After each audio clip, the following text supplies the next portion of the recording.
Welcome to this sacred time, this community consecrated by our presence and our commitment.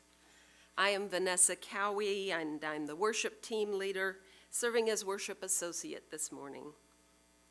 With great pleasure, I welcome you this morning to the Unitarian Universalists of Transylvania County, where our mission is to support individual spiritual journeys and to promote social, economic, and environmental justice. Know that you are welcome here.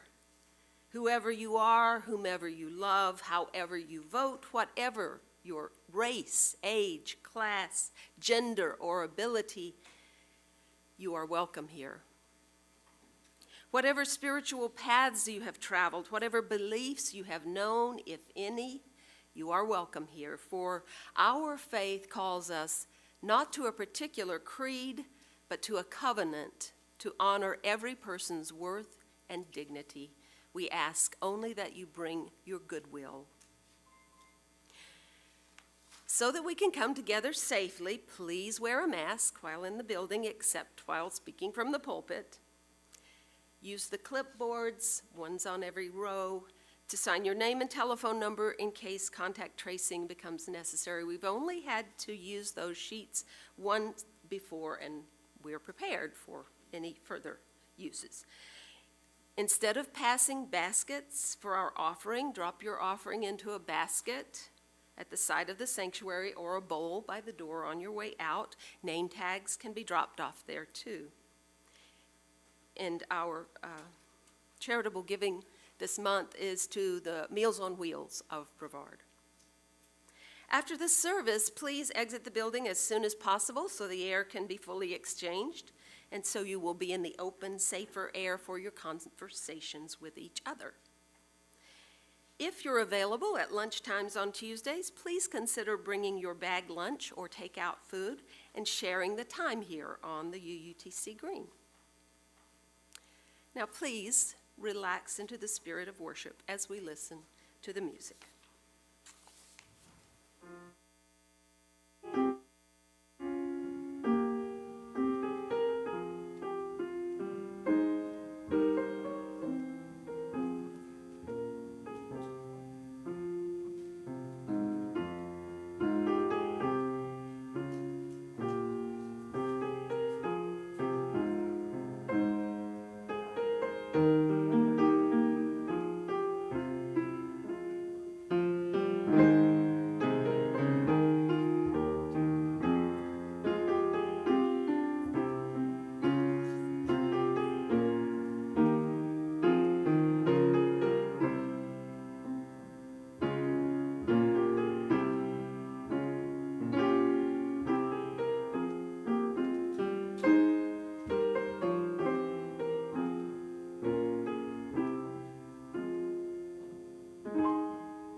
We began this morning opening with words from Patricia Schutte, The Winds of Summer. This is a responsive reading.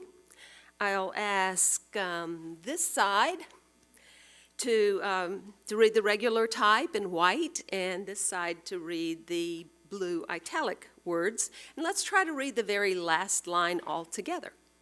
We'll see how it goes. You and I and all of us blew about with the winds of summer, following the sun in different ways of freedom and play, finding rest in this cool stillness of shadows and moving to the slow heat-struck rhythms which turned the long hours of summer light. Now it is time for gathering in. We come together at this time and in this place on the bridge of autumn. Summer is fading backward into memory, and winter waits in snowy brilliance. We meet with eagerness and delight, needing one another for sharing. We have joys and sorrows and hopes to share, questions, things we care about and want to help make better. Things that we would like to understand, ideas waiting to be heard. Today, we are all together in gladness, once more the special community that we call our church. A community of all ages that sings its songs, tells its thoughts, asks its questions, and searches together with courage and love. Thank you. That was nice. We will now move more deeply into our worship service by lighting our chalice.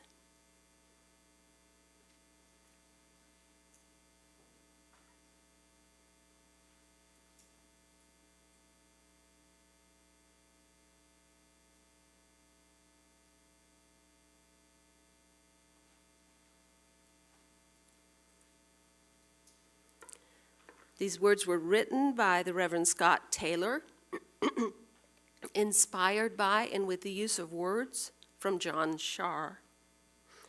May this flame cast its light toward the coming days, reminding us that the future is not simply a place we are going, but a place we are creating. The path of new possibilities will not be found, but made. A new world is waiting to be built. May our time together light the way.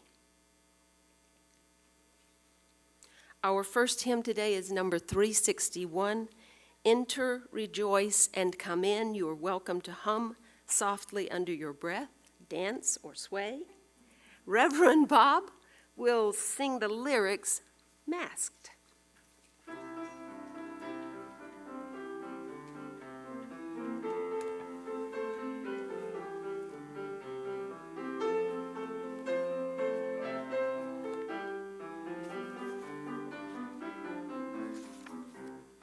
Enter, rejoice, and come in. Enter, rejoice, and come in.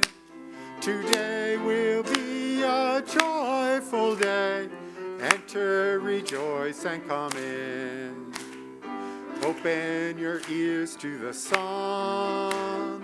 Open your ears to the song. Today will be a joyful day. Enter, rejoice, and come in. Open your hearts, everyone. Open your hearts, everyone. Today will be a joyful day. Enter, rejoice, and come in. Don't be afraid of some change. Don't be afraid of some change. Today will be a joyful day. Enter, rejoice, and come in. Enter, rejoice, and come in. Enter, rejoice, and come in. Today will be a joyful day. Enter, rejoice, and come in.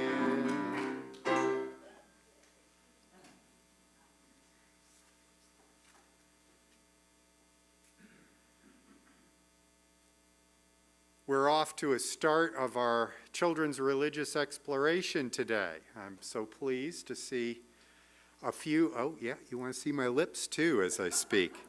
I'm so pleased to see our children among us and the chance for Kevin to help get started with our theme of the month.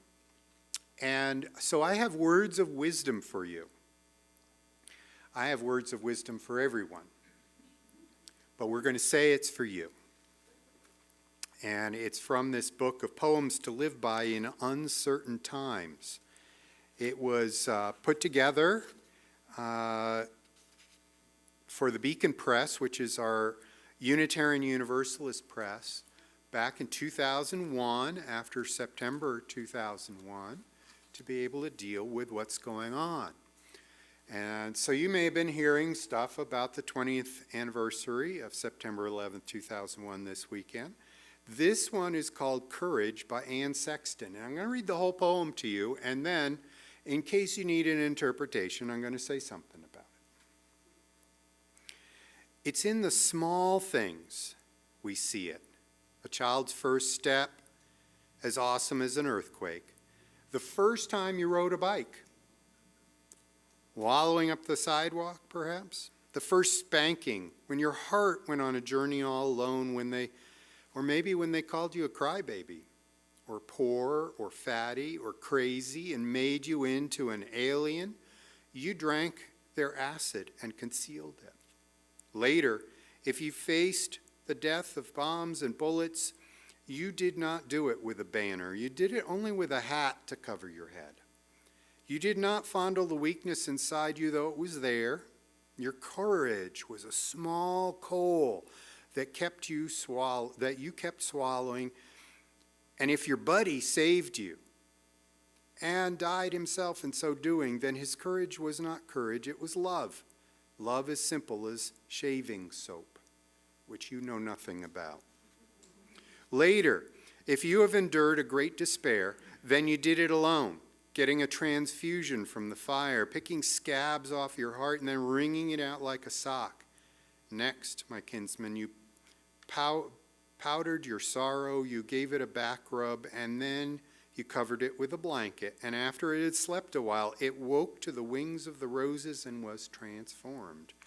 Later, when you face old age and natural conclusion, your courage will still be shown in little ways. Each spring will be a sword you'll sharpen. Those you love will live in a fever of love, and you'll bargain with the calendar. And at the last moment, when death opens the back door, you'll put on your carpet slippers and stride out. Now, what did I just say? Do you have any idea? Jackson, Jacob, Kitra, any idea of what I just said? Yeah, not knowing? No clue? Okay, then the words of wisdom that I gave you don't make any sense without an interpretation. So that's part of ministry. There's a whole lot out there and it doesn't make any sense. And so sometimes you have to come to your minister. What did that just mean? So to me, what that meant was courage. Kur is the root word of courage. And that's like heart. So you've got heart. What does it mean to have heart? This was talking about a lot of things. Sometimes you take to heart what bullies say to you. Somebody makes names at you, insults you. Sometimes you take that to heart. Maybe not the best thing, and sometimes you have to release that. Sometimes what you take to heart, it was saying, is like being a friend and standing up for your friend. You do anything for your friend. That's taken to heart. And that's a courage. Sometimes it means that, well, you have moments in your life that are like an earthquake. Do you remember the first time you took steps? The first time you got up from crawling and walked? That was an earthquake. What does that mean? How could that be an earthquake? It wasn't because you fell down all the time. It was because it was a big change. Yeah, Kitra, did you have more to say? It's an earthquake for ants. For an ant, it would be an earthquake. You betcha. You got it. And even more so for your parents. It was an earthquake. Or riding a bike. Or any other things that you do, the possibilities of your life and the courage that you learn and keep glowing inside you, that bravery, that courage, that trying something new, that's what this was about. So, you're going to go off and you're going to hear stories around the theme of today. And as we do that, we are going to, see, we can't sing to you. So instead, John's going to play the song. You've probably heard the song before. And we're going to get you a light to carry. Kevin, would you come up yeah. Who is it, Jackson coming up? All right, come on up, Jackson. And we'll get the light that you can carry out, and all of you follow that light out. And we, the rest of us in the room, I'm inviting you to rise and wave as you're willing and able, as the children ages 5 to 12 who wish to go to the Children's Religious Exploration Program may do so now as John plays. Let us go.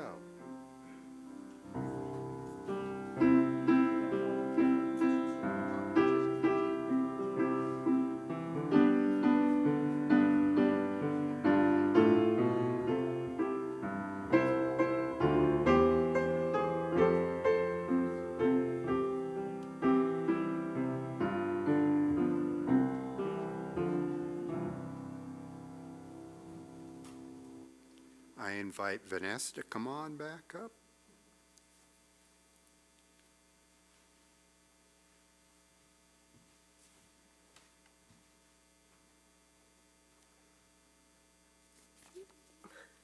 I actually have my mask taped to my nose today. It really is more comfortable once it's on, but getting it on and off is not that easy.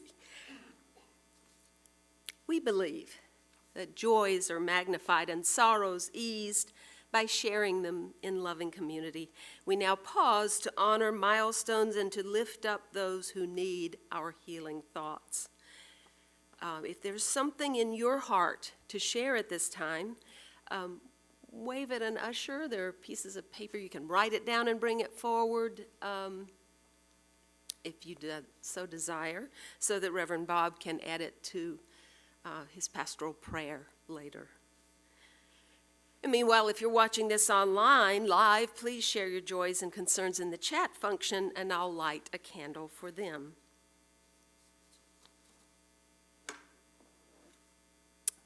As we're watching the lines on coronavirus charts angle upward, and another new death from the Delta virus in our county this week, we light a candle for courage and perseverance.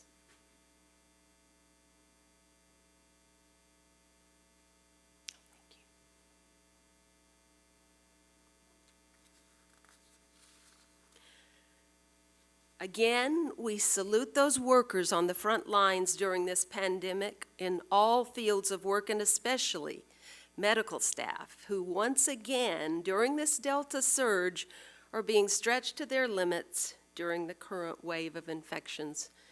We are grateful. We light a candle for safety and security, for comfort and love, for those joys. We light a candle for those who died on 9/11 at the Pentagon, in the fields of Pennsylvania, and at the Twin Towers site in New York City, both those who succumbed immediately and those who died of complications over the past 2 decades since, and for those they left behind. And we light a candle for those milestones shared in the online chat. We light a final candle for all those joys and concerns that remain unspoken at this time. Let us pause now for a moment of silence to reflect on the joys and sorrows shared and unshared in our community and the community at large.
I invite you into centering yourselves for this time of prayer and meditation.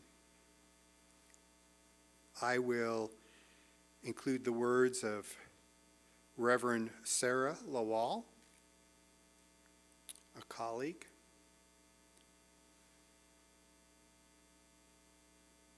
Spirit of love and life, holy mystery, may we hear the voice within us calling us to ask what's possible, to walk to the edge, to shed the fear and the need for control, and dance with the infinite for a while. May we set down the list of wrongs and hurts and see obstacles as invitations for innovation, beckoning our creativity. May we hear each other's voices of love and encouragement. May we hear the cries of the world asking us, who do we choose to be? May we be vessels of comfort and compassion. May we be vessels of hope and healing. May we be vessels of peace and justice. May love prevail. In the name of all that is holy, we pray. Amen.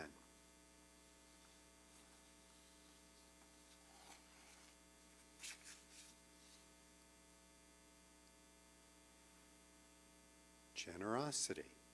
Generosity can be a spiritual, moral, or ethical discipline. And we are a community dedicated to doing good in this world.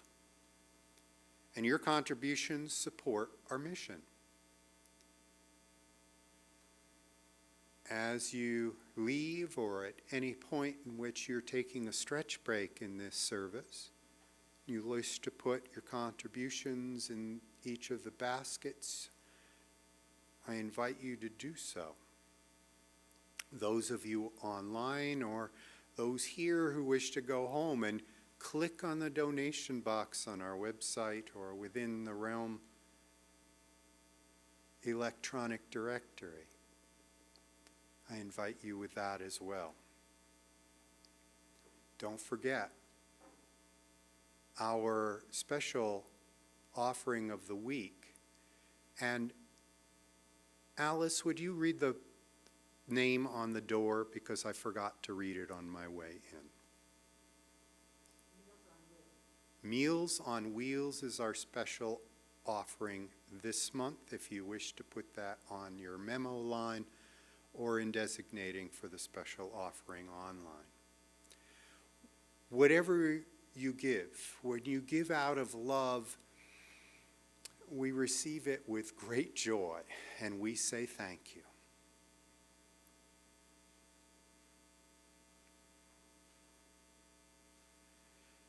The reading that I've chosen for this morning, for this topic, is entitled Found While Lost, from the Unitarian Universalist Meditation Manual, Becoming, a Spiritual Guide for Navigating Adulthood. The Reverend Eric Martinez Resley is the author and is a lead organizer of Sanctuaries, a diverse arts community with soul in Washington, D.C. He grew up in Germany and studied at Brown University and Harvard Divinity School. Here are his words. The beauty of the world is the mouth of a labyrinth, writes Simone Weil. We would be foolish not to follow its call, and so we enter the labyrinth, lured by the whiff of a dream still in the making, the possibility of a new relationship, the promise of a new career, the potential for a new beginning. We can never be sure what we will find once inside, but this much is certain. There will be times when the beauty of the world and with it the entrance to the labyrinth, unexpectedly disappear. Some relationships will disintegrate. Some careers will dissatisfied. Some beginnings will disappoint. Unable to find the labyrinth's opening, we often find ourselves in frantic search of an escape, fumbling for the next step, tiring ourselves out in the process, disheartened, dispirited. We feel disoriented. We get lost. The question is not whether we will get lost in life, but rather how we move through it in faith. Will we dwell on everything that we have lost, or will we focus instead on everything that we have yet to find? As it happens, there is much that awaits us in our lostness, much to be excavated, examined, even exalted. It's not yet knowing what will be. We are afforded the opportunity to appreciate what already is. The things hiding right in plain sight. A frayed relationship, for example, may reveal our deeper needs. An unfulfilling career may motivate us to seek out a mentor. A misstart or a misstep may remind us of our own fragile humanity. It may claw open our hearts and sensitize us to the suffering of others. When lost, perhaps the greatest question our faith asks of us is this: how will we be found? Once the time is ripe, the stars align, and the way begins to open, will we be ready to embrace a mystery anew? Will we choose to trust anew, to risk anew, to hope anew? Will we allow ourselves to yet again be drawn in, swept up, taken over by that magic that makes life worth living? In the words of Simone Weil, if we do not lose courage, if we go on, it is absolutely certain that we will finally arrive at the center of the labyrinth, and there God is waiting.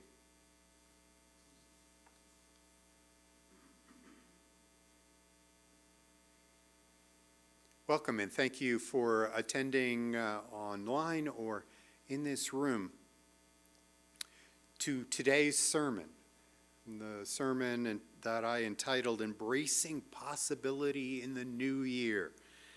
And indeed, the calendar does tell us we are in a new year. I know this is not January, but this is the back to school time, the back to church time. For all of you who have been wandering, lost or otherwise, through your summer. And in the Jewish tradition, we have just having finished Rosh Hashanah observances and getting ready for Yom Kippur. It is a new year. It is a chance for a new beginning. I believe that we may come to this moment and thinking, but it's just the same. It sounds much the same as before. We are still in COVID-19. We are still in a position of economic imbalance. What I read on the news this morning, that while the top 1% had their earnings grow, 55% of the world's population is right on the verge of destitution. We may say this is not a new year, this is the same old, but that's not helpful. It's reality, perhaps, in understanding the current now and the perspectives we have on it, and the ways in which we must apologize. Apologize to our youth for not having solved the world's problems. Apologize to our family and friends for not being the perfect person that we always thought we should be. not being in this place of renewal, though, is what I want to address. We are in a space in which we might learn the process that the high holy days of Jewish tradition would have taught us. One of my favorite times of the year.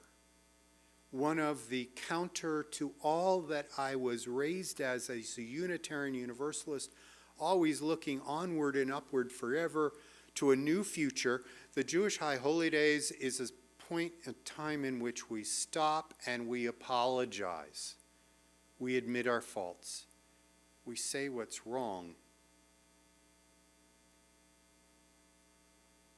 And why? Why is that such a powerful place and time? Why is that a New Year's process? Because without that grounding, we have no sense of being able to be compassionate to others, to recognize, yes, I've made mistakes too, just as you have.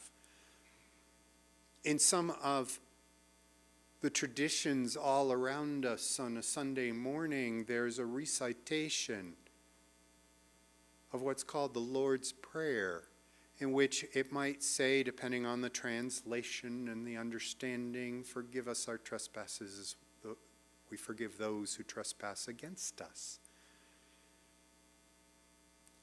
But that skips a piece of the Jewish wisdom, and that is that we are to, in fact, before we move forward with the new year, think of asking forgiveness to those who are right here on earth. First step. I'm sorry. I hope I may be forgiven, but I do just need to say I'm sorry. And who knows who it is that you would say that to? Is it to your congregational community for something that you thought you would be able to do better for UUTC? Is it something that came up between you and a loved one in your extended family whom you really don't want to see at Thanksgiving, but in order to prepare to see them, you do need to apologize for something? And not just because you hope that they will forgive you. Is it someone in society? I like to say, do you remember how you treated the checkout clerk when you were buying your groceries or your items? Do you need to see that person again and say something?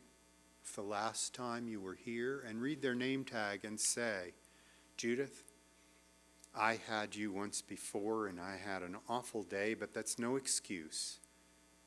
I was awful to you, and I just want to say sorry. It's amazing what happens in this world if we embrace the possibilities that we might have, that have the humility and the recognition and the then opening up of something going better. Maybe that person's life turns a new corner. We don't always know what will happen when somebody comes up to us, and it may in fact be something that's injurious.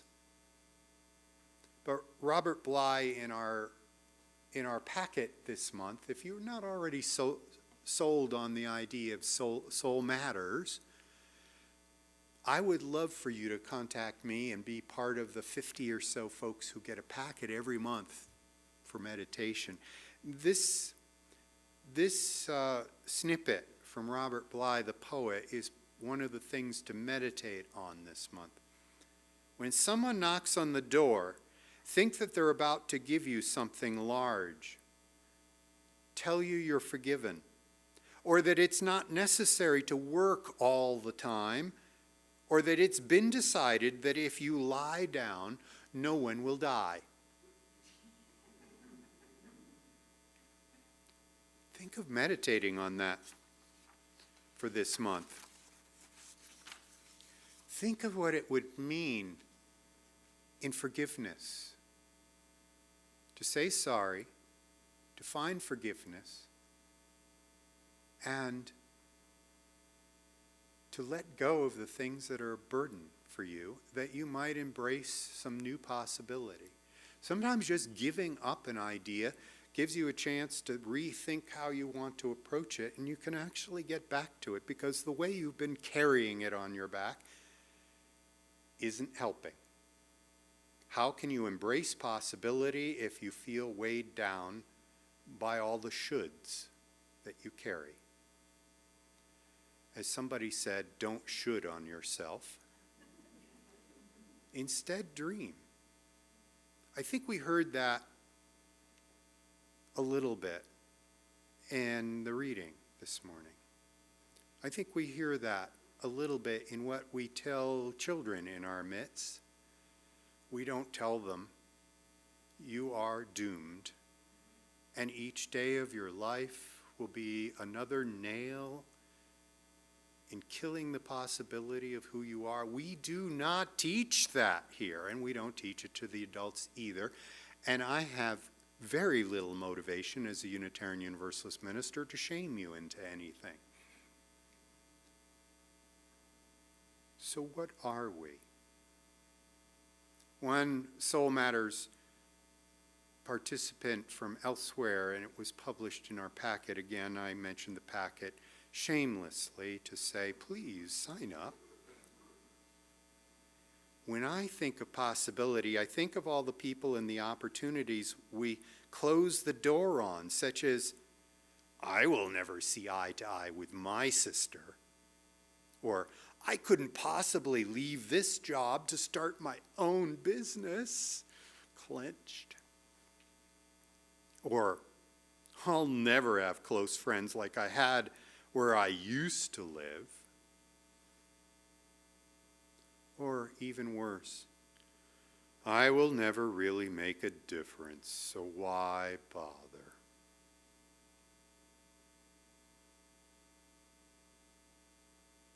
One of the great questions then is, how has your belief in the possibility of a better world grown or shrunk over the past couple of years? When I say the past couple of years, there's a whole stretch of that's COVID. How much has your belief in the possibility of a better world grown or shrunk over the past couple of years?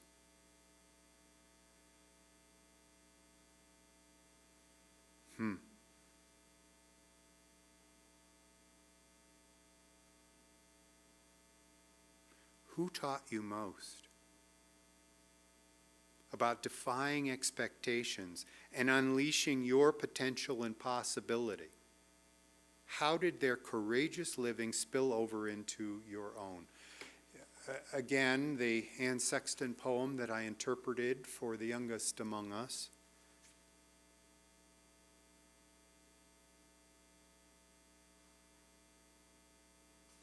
When, my kinsman, you powdered your sorrow, you gave it a back rub, and then you covered it with a blanket, and after it had slept a while, it woke to the wings of the roses and was transformed. How have you done that? That's what I'm trying to lead to here, a sense that we have it. We have the ability to reshape and re-embrace and to tend to the hurts and the burdens and the torn muscles and the broken hearts and be able to start fresh and anew in a new world. The children this morning are going to be hearing a version of the story of the rabbi who says the Messiah is among you. They're out there hearing a version of this, and you deserve to hear something among the wisdom of the ages in the original, and that is, there is a monastery set on a hill in which the monks are always disappointed with one another.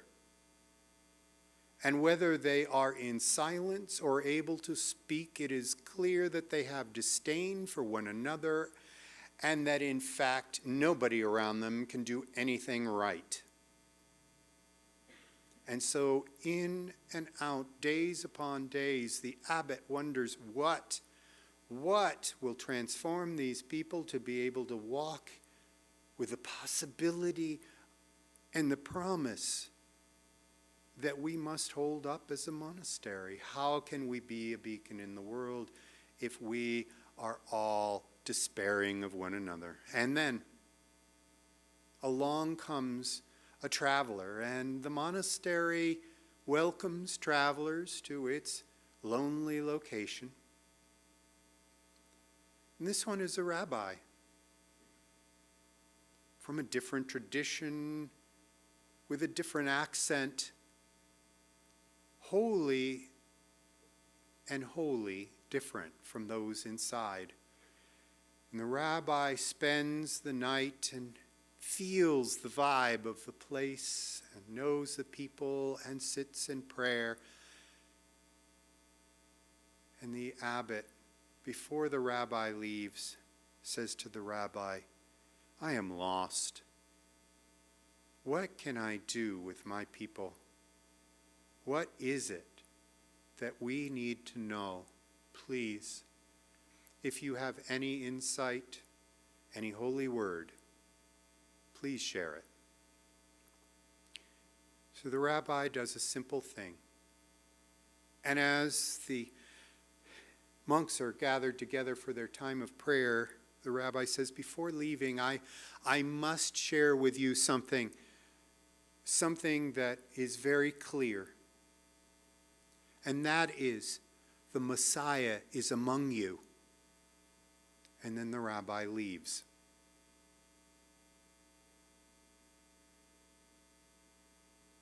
The wisdom that I take from this, and I hope the children will take, is what happens next. And the abbot sees a change of heart among the people in which they're glancing at one another and saying, "Dang, I thought these people were lower than dirt. One of them's the Messiah? Who would it be? Maybe I should be a little nicer." Or even, do I have it in me? Am I in some way a Messiah? And the vibe of the place changes, and the holy possibility of the place finds its mission again. And the people go on. They embrace the new possibilities. And so I ask you, what would enable you to leave the life that you've outgrown, much as the monks finally outgrew their descent and despair and embraced possibility and the holiness of who they all could be? What would enable you to leave the life that you've outgrown? Are you seeking forgiveness from yourself? Are you hoping for forgiveness from someone who no longer walks this earth, but somehow you have waited and waited and waited to hear that you are not only okay, but there's a possibility you are greater than you ever imagined? Muhammad Ali said that sometimes we're held back by the things, not just that we've been unable to forgive ourselves, but because we convince ourselves, instead of embracing possibility, we substitute impossible for possible. Muhammad Ali said, "Impossible is just a big word thrown around by small people who find it easier to live in the world that they've been given. Easier to live in the world that they've been given than to explore the power they have to change it." Impossible is not a fact, he says. It's an opinion. I can't imitate him. It's an opinion. Impossible is not a declaration. It's a dare. Now, I can imagine him saying impossible. That's a dare. Yeah. To be inspired to the point of understanding and turning over all of that. This time of year, to embrace the possibility, to understand the ability for us to say I'm sorry, and in fact, forgive others, that we may be able to forgive ourselves and others, and be forgiven by all that is holy, that we may then no longer be burdened by the impossible, that we may have the courage to get up from each time we have fallen as a new person walking or riding a bike, that we can give up what we were given as lessons by the bullies in our lives and put that aside and come to what is possible. George Eliot has the final quote that I have for this sermon, and it is never too late to be what you might have been. May it be so. In recognition of the interstices here between the Jewish holidays, the in-between time, I invite you to meditate on, hum to, sway to our closing hymn, number 219, "O Hear My People." The words will be on the screen. I will sing them for us up here.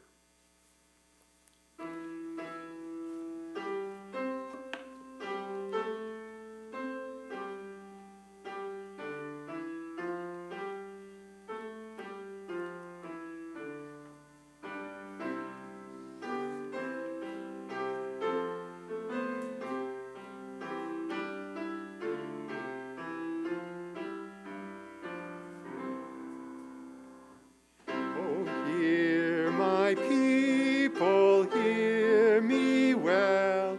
I have no need for sacrifice, but mercy, loving kindness shall alone for life and good suffice. Then source of peace, lead us to peace, a place profound and wholly true, and lead us to a mastery, or drives in us that war pursue.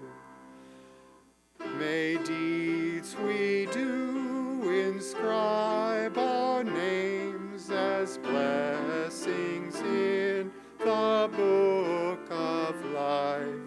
O source of peace, lead us to hear.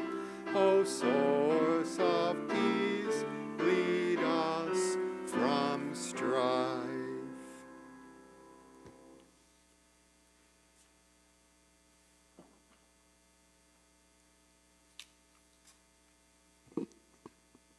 Our closing words as I extinguish our chalice and our helper candle.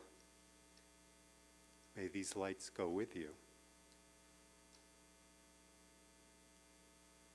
Are from my colleague, the Reverend Amy Zucker Morgenstern, who's a parish minister of the Unitarian Universalist Church of Palo Alto, California. She wrote this: "The book of life is open before us. It tells stories of sadness and happiness, despair and hope, stagnation and change, and peaceful stillness that transcends both. May you be written in the book of life. May you write your own name there in shining ink stirred together from the tears of the past and the sweet flower essence of the hoped-for future. May you know who you have been and who you are, and bless your future self with loving, brave intention. Lashana tova, to a good year.